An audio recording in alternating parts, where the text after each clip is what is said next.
اللهم صل على محمد وآل محمد. اللهم صل على محمد وآل محمد. اللهم صل على محمد وآل محمد. بسم الله الرحمن الرحيم. اللهم إني أسألك برحمتك التي وسعت كل شيء وبقوتك التي قهرت بها كل شيء وخضع لها كل شيء وذل لها كل شيء وبجبروتك التي غلبت بها كل شيء وبعزتك التي لا يقوم لها شيء وبعظمتك التي ملأت كل شيء وبسلطانك الذي يلا كل شيء وبوجهك الباقي بعد فناء كل شيء وبأسمائك التي ملأت أركان كل شيء وبعلمك الذي أحاط بكل شيء وبنور وجهك الذي يضاء له كل شيء. يا نور يا قدوس يا نور يا قدوس يا أول الأولين ويا آخر الآخرين. اللهم اغفر لي الذنوب التي تحتك العصام.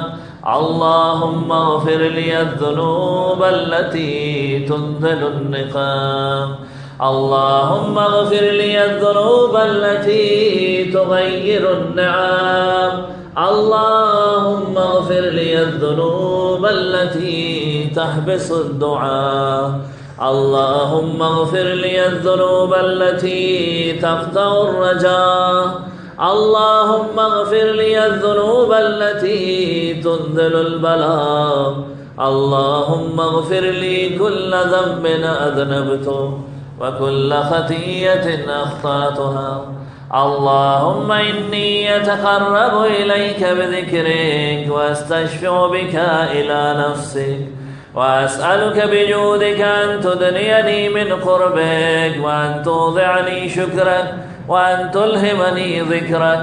اللهم إني أسألك سؤال خاضع متذلل خاشع متضرع أن تصامحني وترحمني وتجعلني بقسمك راضيا قانعا وفي جميع الأحوال متواضعا. اللهم وأسألك سؤال من اشتدت فاقته وعنزل بك عند الشدائد حاجته وعظم فيما عندك رغبته. اللهم عظم سلطانك وألا مكانك وخفي مكرك وزهر أمرك وغلب قهرك وجرت قدرتك ولا يمكن الفرار من حكومتك. اللهم لا أجد لذنوبي غافرة ولا لقبائحي ساترة ولا لشيء من عملي القبيح بالحسن مبدلا غيرك. لا إله إلا أنت سبحانك وبحمدك. ظلمت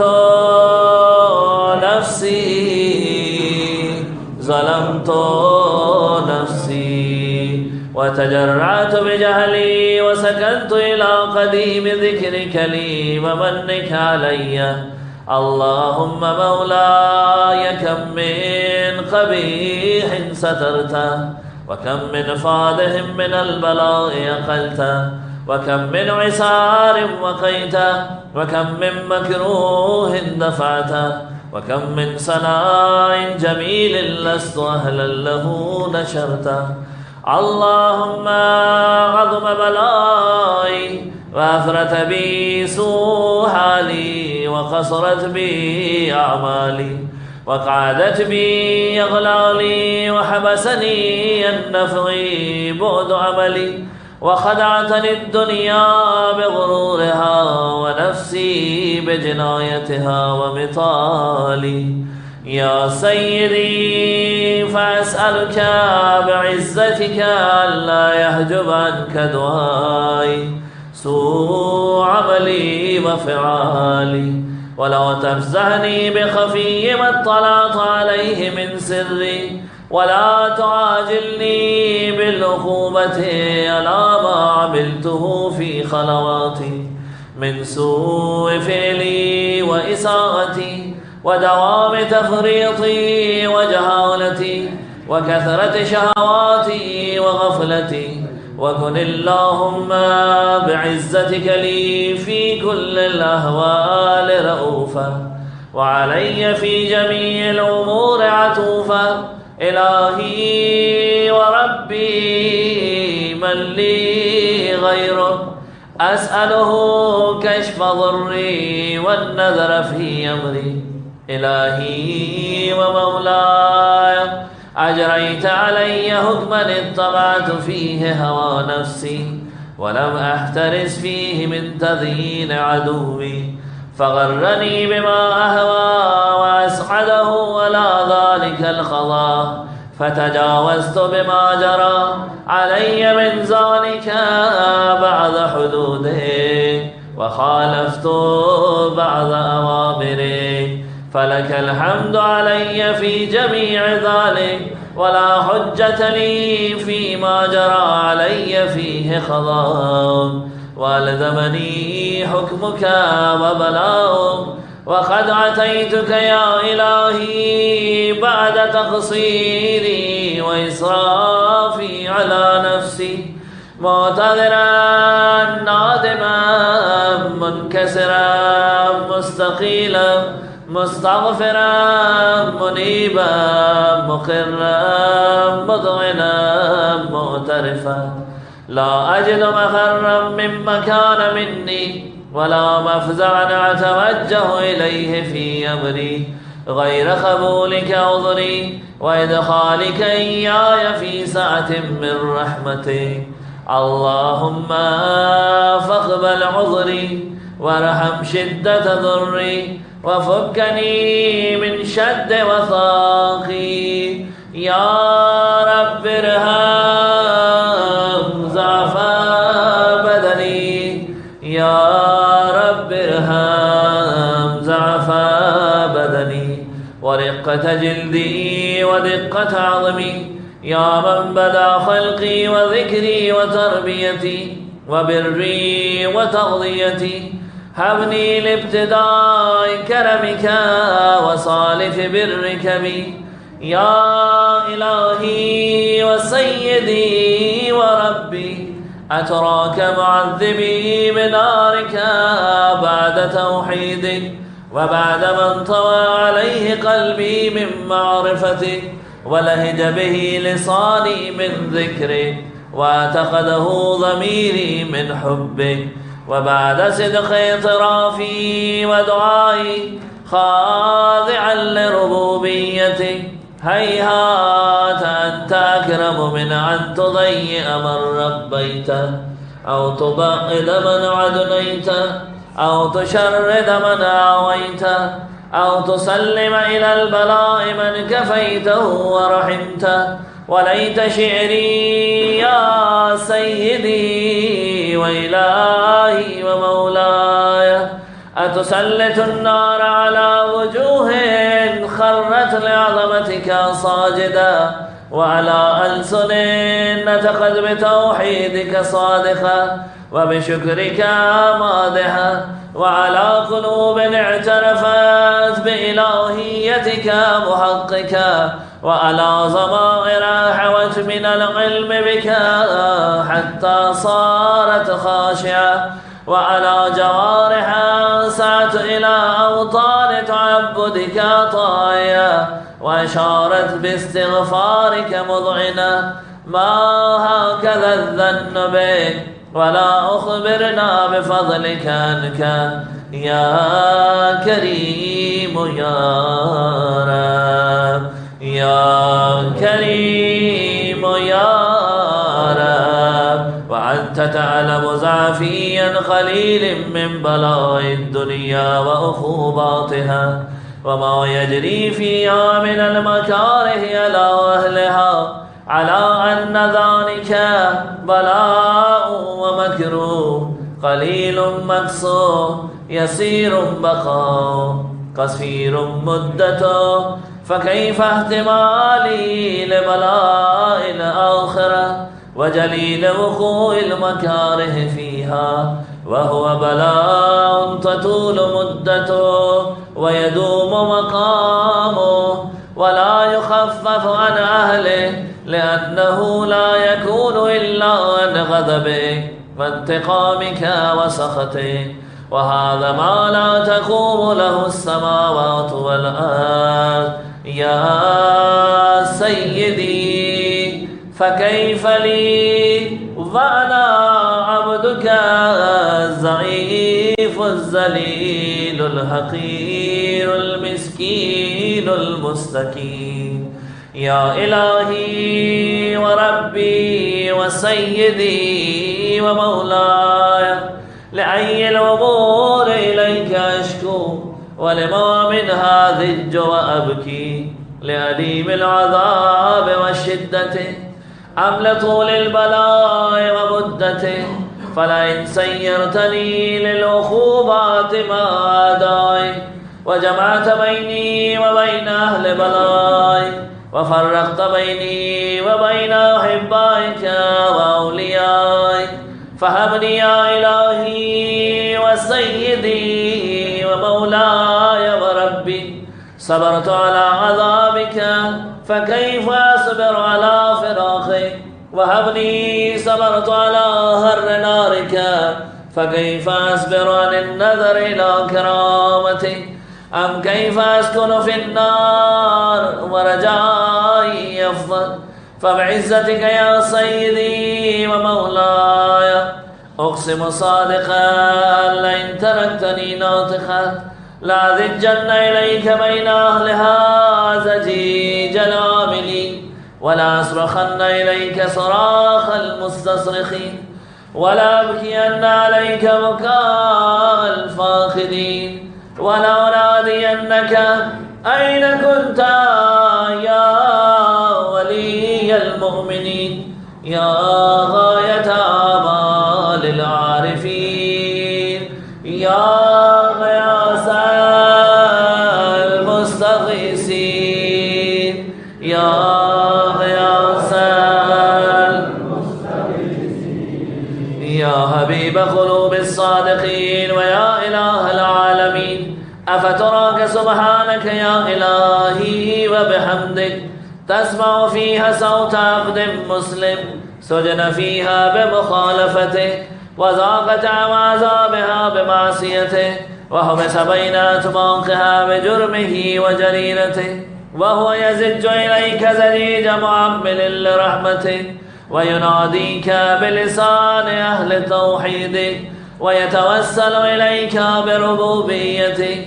يا مولاي فكيف يبقى في العذاب وهو يرجو ما سلف من حلمك ورأفتك ورحمتك، أم كيف تعلمه النار وهو يعمل فضلك ورحمتك، أم كيف يغرقه لهيبها وأنت تسمع صوته وترى مكانه، أم كيف يشتمل عليه زفيرها وأنت تعلم ضعفه، أم كيف يتقلقل بين أطباقها وأنت تعلم صدقه، أم كيف تزجره زبانيتها وهو يناديك يا رب، أم كيف يرجو فضلك في إتقه منها فتتركه فيها. هيهات ما ذلك الظن به، ولا المعروف من فضلك، ولا مشبه لما عملت به الموحدين من برك وإحسانك، فباليقين أقطع لولا ما حكمت به من تعظيم جاهدي وقضيت به من إخلاد معاندي، لجعلت النار كلها بردا وسلاما، وما كان لأحد فيها مقرا ولا مقاما، لكنك تقدست أسماؤك قسمت أن تملأها من الكافرين من الجنة والناس أجمعين، وأن تخلد فيها المعاندين، وأن تجل ثناؤك قلت مبتدئا وتتولت بالإنعام متكرما. أفمن كان مؤمنا كمن كان فاسقا لا يستوون. إلهي وسيدي، فأسألك بالقدرة التي قدرتها وبالقضية التي حتمتها وحكمتها وغلبت من عليه أجريتها أن تهب لي في هذه الليلة وفي هذه الساعة كل جرم أجرمته وكل ذنب أذنبته وكل قبيح أسررته وكل جهل عملته، كتمته أو أعلنته، أخفيته أو أظهرته، وكل سيئة أمرت بإثباتها الكرام الكاتبين الذين وكلتهم بحفظ ما يكون مني وجعلتهم شهودا علي مع جواره، وكنت أنت الرقيب علي من ورائهم والشاهد لما خفي عنهم، وبرحمتك أخفيت وبفضلك سترت، وأن توفر هدي من كل خير أنزلت أو إحسان فضلت أو بر نشرت أو رزق بسطت أو ذنب تغفر أو خطأ تستر. يا ربي يا ربي يا رب يا ربي يا ربي يا إلهي وسيدي ومولاي ومالك رقي، يا من بيده ناصيتي، يا عليما بذري ومسكنتي، يا خبيرا بفقري وفاقتي. يا ربي يا ربي يا رب يا ربي يا ربي يا رب، أسألك بحقك وقدسك وأعظم صفاتك وأسمائك أن تجعل أوقاتي من الليل والنهار بذكرك معمورا وبخدمتك موصولا وأعمالي عندك مقبولا، حتى تكون أعمالي وأورادي كلها وردا واحدا وحالي في خدمتك سرمدا. يا سيدي يا من عليه معولي، يا من إليه شكوت أهوالي، يا ربي يا ربي يا رب يا ربي يا ربي يا رب، قو على خدمتك جوارحي واشدد على العظيمة جوانحي، وهب لي الجد في خشيتك والدوام في الاتصال بخدمتك، حتى أسرع إليك في ميادين السابقين وأسرع إليك في المبارزين، واشتاق إلى قربك في المشتاقين، وأدنو منك دنو المخلصين، وأخافك مخافة الموقنين، وأجتمع في جوارك مع المؤمنين. اللهم ومن أرادني بسوء فأرده، ومن كادني فكده، واجعل لي من أحسن عبيدك نصيبا عندك وأقربهم منزلة منك وأخصهم زلفة لديك، فإنه لا ينال ذلك إلا بفضلك، وجد لي بجودك، واعطف علي بمجدك، واحفظني برحمتك، واجعل لساني بذكرك لهجة، وقلبي بحبك متيما، ومن علي بحسن إجابتك، وأقلني يسرتي، واغفر لي زلتي، فإنك قضيت على عبادك بعبادتك، وأمرتهم بدعائك، وضمنت لهم الإجابة، فإليك يا ربي نصبت وجهي، وإليك يا ربي مددت مددت يدي فبعزتك استجب لي دعائي وبلغني مناي ولا تقطع من فضلك رجائي واكفني شر الجن والإنس من أعدائي يا سريع الرضا